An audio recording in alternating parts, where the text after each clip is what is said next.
Yeah, I'll start.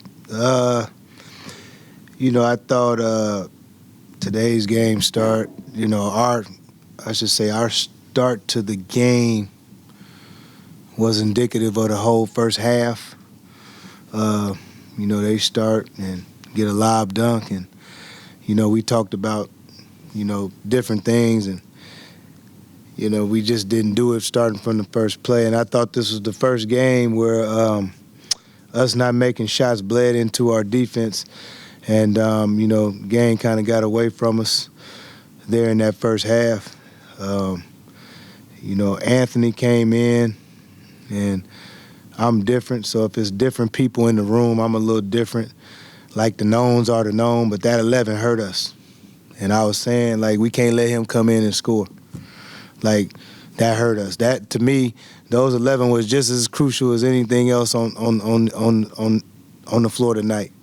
He came off the bench, he was locked in, he made jump shots, and he did some good things. And, Freeman had a good one. And we just didn't do a good job of keeping guys in front of us. Proud of the guys for the way they fought and came back. But again, I thought us not making shots in the first half bled into our defense, and that put us at a deficit. Questions? Rod?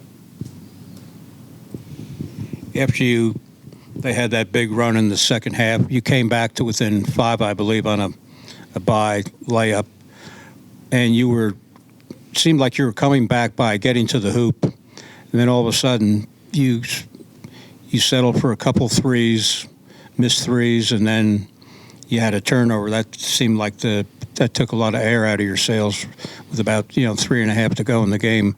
And what did you see in that stretch there? Well, the threes that we missed, guys, I'm not going to tell guys to quit shooting shots that they've made consistently. So, that's just part of it, But I think, honestly, more important for me is that we shouldn't have been in that position. And probably, again, the most disappointing thing is when we lose, it's the attention to detail, and I take it personal. So I'll take the hit. I'm just different, man. When I think of basketball, I don't think of what everybody else think. I think of the little things. That's why I mentioned Cayenne Anthony's buckets. Like, most people won't look at that, because you look at the stat sheet and they did have other performances, but for me that hurt, and so it's just the attention to detail. During that stretch, we missed a couple layups. We missed some shots, but, we come down. We had a couple opportunities where we could have got some stops. Like, again, the attention to detail. One time, shot goes up. I think we down 5 or 6. The ball goes out of bounds on us. Man, we got to get that rebound because that's a new shot clock. So that's way more important to me than saying a guy miss a shot who been making shots. So I'm all right with that. I've never taken a guy out for missing a shot. I've never been disappointed at a guy for missing a shot. I'm all right with that. I'm all right with what happened because that's who we've been.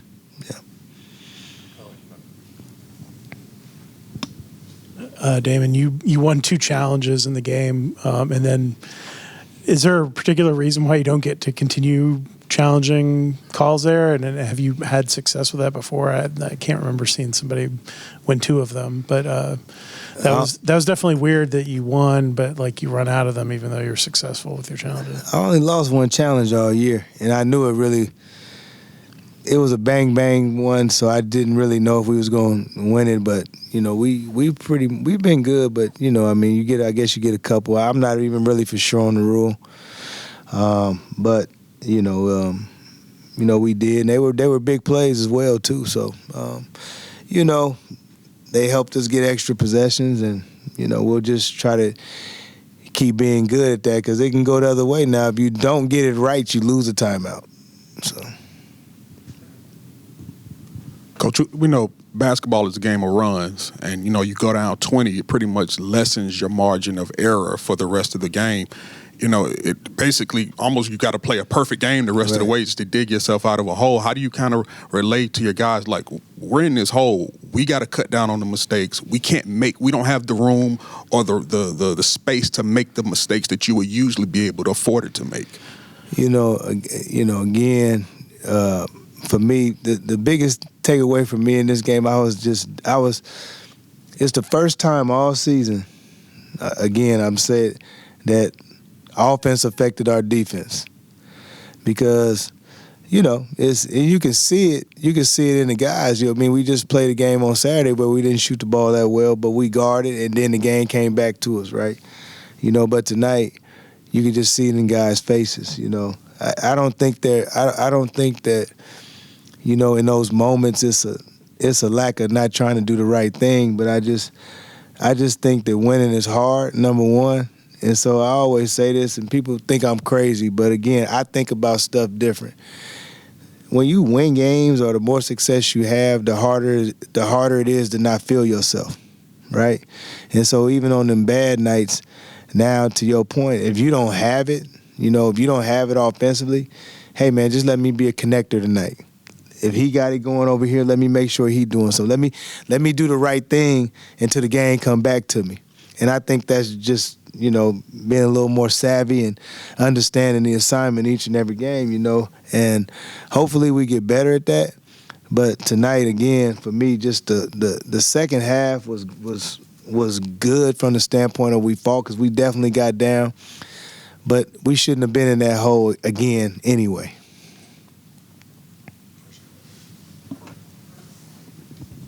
Coach, I know you talk about not wanting to be in that hole, but I do want to bring up a point. You guys forced 15 turnovers that led to 12 points. You guys had 15 fast break points in the second half. Do you think that maybe something like the full court on ball pressure, which kind of ignited your guys? You think you'll lean on that sometimes if you guys are in a hole, kind of in a rut offensively going forward? Well, we've done that. We've been up the floor for most of the season. I think that tonight we did it out of urgency, obviously. And it's part of our package.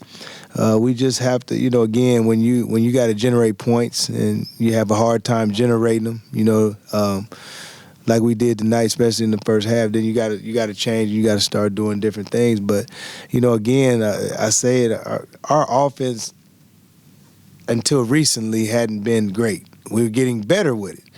So. Again, the disappointing thing is that tonight was the first time I actually seen us missing shots, and it affected us. And I think it affected us because obviously Syracuse was making shots, but it just it was one after another. And then, again, I say this, and this is, again, for me, I'm different. I think a little different. I would rather J.J. Stahl and Nate George pull up and make a jump shot than somebody get a dunk, because what that does is it gets the team going.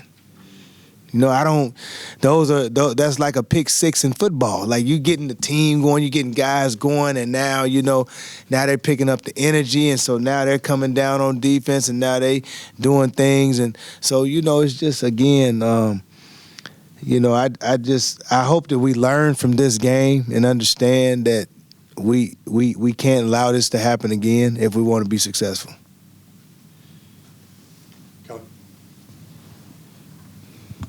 It seems like having Mo out really impacts the energy level for your team. And Peyton is what he is, but he's not like that kind of high energy defensive presence that Scylla is.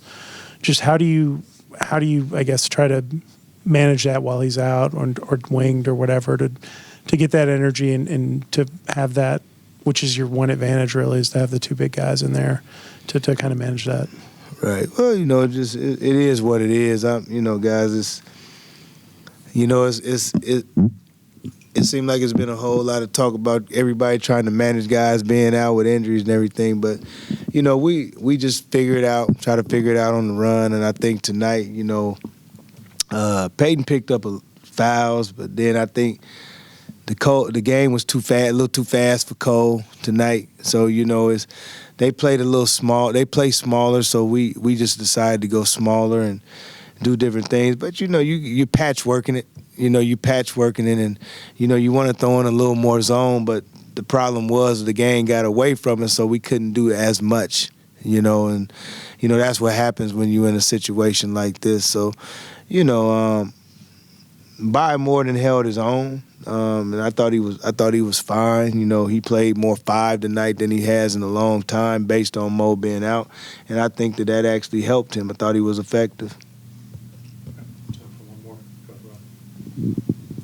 Yeah, on that same subject, do you feel that Bai was more effective offensively when you went to a smaller lineup and he had more room to maneuver down low? Well, I just thought Bai was a little more active. More than anything, I thought he was more active. The biggest thing with him, and I've been preaching to him, is, you know, he'll continue to work himself into it, but he just has to continue to work his stamina. You know, he got to get vitamins, get a little more vitamins. If y'all don't know what that is, that's just working out. You know, so you got to get his vitamins, and, you know, it's like moving all the time. You know, and I know hopefully, you know, because I didn't even know if he was going to come back, because I knew he didn't mess his knee up, but what happened is it looked like he just came down on the floor, boom, and it's just one of them things, you know, it's just, and so hopefully he doesn't, you know, he doesn't have any stiffness or nothing in the morning, because to me, like, it'll be big for him to just go on the floor and do 20, 25 minutes of work, you know, because he has to build himself up. And I think that we've all, who've been around him, we've all seen how he comes along, you know, as the year keeps going. So, you know, that's the thing. But, you know, I'm not going to say that he was more effective because of the small ball, but I just thought he was a little more active tonight. I thought when he came back in the game, he was actually more engaged than he was before he went out. So, Coach, appreciate it. all right. Thanks, everyone.